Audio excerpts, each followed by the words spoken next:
L'Afrique du Sud plongée dans la pire épidémie de fièvre afteuse de son histoire. Cette maladie, totalement inoffensive pour l'homme, est en revanche très contagieuse chez les bovins, notamment avec des pertes considérables pour le secteur laitier ainsi que les producteurs de viande. Pour faire face à la crise, le gouvernement vient de lancer une campagne de vaccination historique des vaches de tout le pays, près de Johannesburg et dans le KwaZulu-Natal. Reportage de Joséphine Klockner.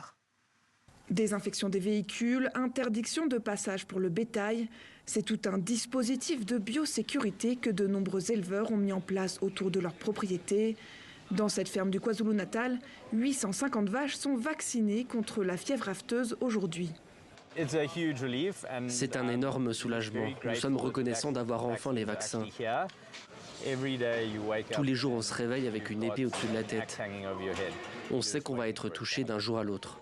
C'est donc dans cette ferme qu'est lancée la grande campagne de vaccination nationale qui cible les 14 millions de bovins du pays. Une mesure saluée par les éleveurs, mais alors qu'ils ont déjà subi d'énormes pertes, le ministre de l'Agriculture, à qui la crise a coûté la direction de son parti, est appelé à justifier la lenteur du processus. On a fait bien plus pour la lutte contre la fièvre afteuse ces 18 derniers mois qu'au cours des 20 dernières années, notamment l'acquisition de vaccins la plus importante de l'histoire. Je suis convaincu que d'ici la fin décembre, nous aurons reçu tous les vaccins nécessaires. Nous nous rendons dans cette autre ferme, près de Johannesburg, en quarantaine. C'est la deuxième fois qu'elle est infectée depuis un an. Près de 15% des bêtes ont dû être abattues. La production a chuté. Ce lait que l'on est en train de traire devra être jeté. Le problème avec la fièvre afteuse, c'est que ça entraîne des métastases. On doit traiter les vaches aux antibiotiques et jeter tout le lait. Pour Richard, la réaction du gouvernement est bien trop lente. La politique du gouvernement a enfin changé, mais où étiez-vous toutes ces années?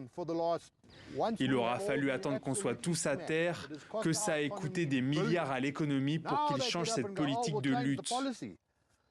Le secteur privé doit vraiment être impliqué pour déployer la vaccination plus rapidement et efficacement. Deux organisations agricoles ont lancé une procédure judiciaire contre le monopole de la vaccination par le gouvernement. Ce dernier a promis d'obtenir près de la moitié des vaccins d'ici fin mars.